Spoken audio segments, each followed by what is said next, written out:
दोस्तों, हर बार की तरह राजा विक्रमादित्य फिर से बेताल को पेड़ से उतारते और उसे योगी के पास ले जाने के लिए आगे बढ़ते।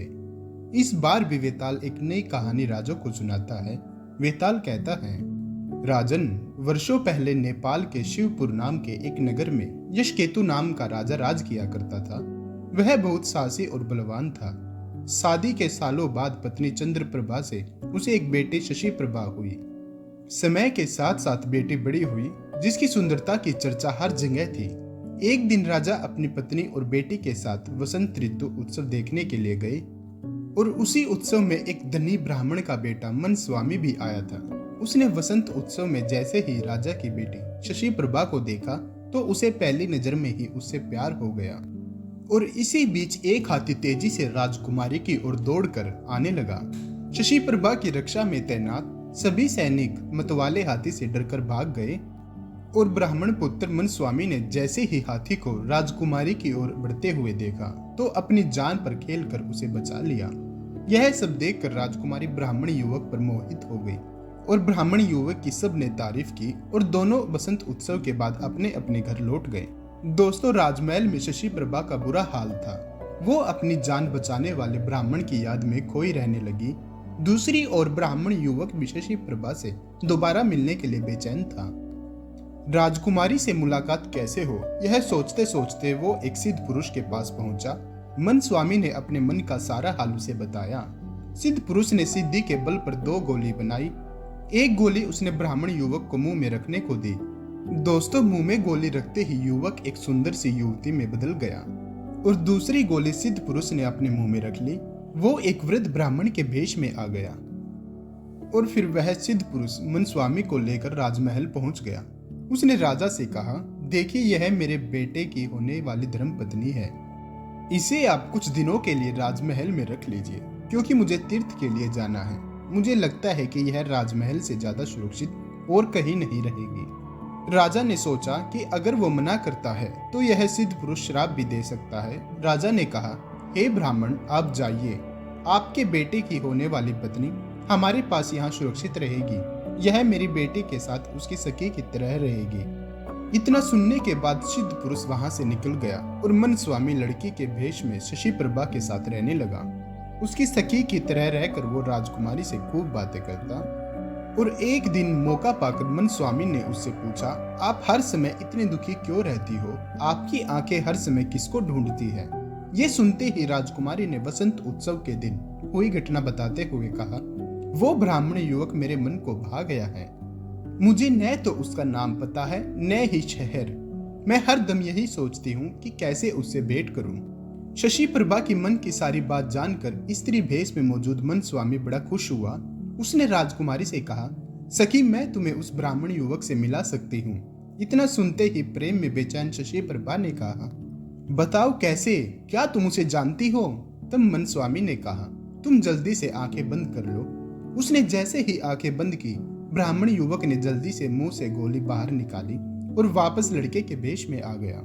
मनस्वामी ने बड़े प्रेम से शशि प्रभा को पुकारा। युवक की आवाज सुनकर वो बड़ी प्रसन्न हुई और खुशी से उसे गले लगा लिया। राजकुमारी ने उससे पूछा, अरे मेरी सखी कहाँ गई? यह सुनते ही मनस्वामी ने सारी बात बताई और गोले मुंह में डालकर दोबारा स्त्री बन गया। यह सब देखकर राजकुमारी दंग रह गई और मन ही मन बेहद खुश भी हुई और उसी समय एक दूसरे को मन से पति पत्नी मान लिया और इसी तरह राजभवन में साथ साथ रहने लगे। और दोस्तों, एक दिन राजा के मंत्री के बेटे की नजर मनस्वामी पर पड़ी। ब्राह्मण युवक के स्त्री रूप को देखकर वो उसका दीवाना हो गया। कुछ दिनों बाद उसने उससे मन की बात बताई, लेकिन मनस्वामी ने मना कर दिया। उसने कहा वो किसी और की है। इतना सुनते ही मंत्री का बेटा परेशान हो गया। उसने अपने पिता को सारी बात बताई। बेटे को इस प्रकार दुखी देखकर मंत्री ने सारी बात राजा से कही। मंत्री की बातें सुनकर राजा ने मंत्री के बेटे और स्त्री रूप धारण किए मनस्वामी के विवाह का फैसला ले लिया। राजा के यह फरमान सुनने के बाद मनस्वामी ने कहा, महाराज, आपको पता है मेरा विवाह किसी और से होने वाला है। ऐसा करना अधर्म होगा। फिर भी अगर आप मेरा विवाह करवाना चाहते हो तो राजा का आदेश मानकर मैं यह विवाह कर लूंगी। तो दोस्तों, राजा बहुत खुश हुआ और दोनों का विवाह करवा दिया गया। विवाह होते ही मनस्वामी ने मंत्री पुत्र से कहा, तुम्हारी जिद की वजह से मेरा विवाह तुम्हारे साथ हुआ है, वरना मैं किसी और से विवाह करने के लिए इस राज्य में आई थी। अब तुम्हें इस पाप को धोने के लिए तीर्थ के लिए जाना होगा। प्यार में पागल मंत्री पुत्र ऐसा ही करता है। और एक दिन सिद्ध पुरुष दोबारा ब्राह्मण के भेष में राजमहल पहुंचता है। इस बार वो अपने साथ अपने एक दोस्त को जवान करके अपना बेटा बनाकर लाता है। ब्राह्मण राजा से पूछता है, मेरी बहू कहाँ है? मैं उसे अपने साथ लेकर जाना चाहता हूँ और अपने बेटे का विवाह उससे करवाना चाहता हूँ। दोस्तों, इतना सुनते ही राजा ने सारी कहानी उसे बता दी। सिद्ध पुरुष बहुत गुस्सा हुआ। राजा ने उसके श्राप से बचने के लिए कहा, देखो अब जो हो गया उसे बदला नहीं जा सकता। हाँ, मैं अपनी बेटी से तुम्हारे बेटे का विवाह जरूर करवा सकता हूँ। इतना सुनते ही सिद्ध पुरुष राजा की बात पर सहमत हो गया और राजा ने सिद्ध पुरुष के दोस्त, जो उसके बेटे के रूप में महल पहुंचा था, उससे अपनी बेटी शशि प्रभा का विवाह अग्नि को साक्षी मानकर करवा दिया। और इसी बीच मन स्वामी वहां अपने असली वेश यानी पुरुष के रूप में पहुंचता है और शशि प्रभा को अपनी पत्नी बताता है। दोस्तों, इतना सुनते ही बेताल ने कहानी सुनाना बंद कर दिया। उसने कहा, राजन, अब तुम बताओ, शशि प्रभा किसकी पत्नी है? विक्रमादित्य ने कोई जवाब नहीं दिया। गुस्से में वेताल ने कहा, जवाब दोगे या तुम्हारी गर्दन धड़ से अलग कर दूं? कुछ देर सोचकर विक्रमादित्य कहते हैं, शशि प्रभा उस लड़के की पत्नी है जिससे उसने अग्नि को साक्षी मानकर शादी की थी। मन स्वामी घर में भेष बदल कर रह रहा था और चोरी से शशि प्रभा से मिलता था।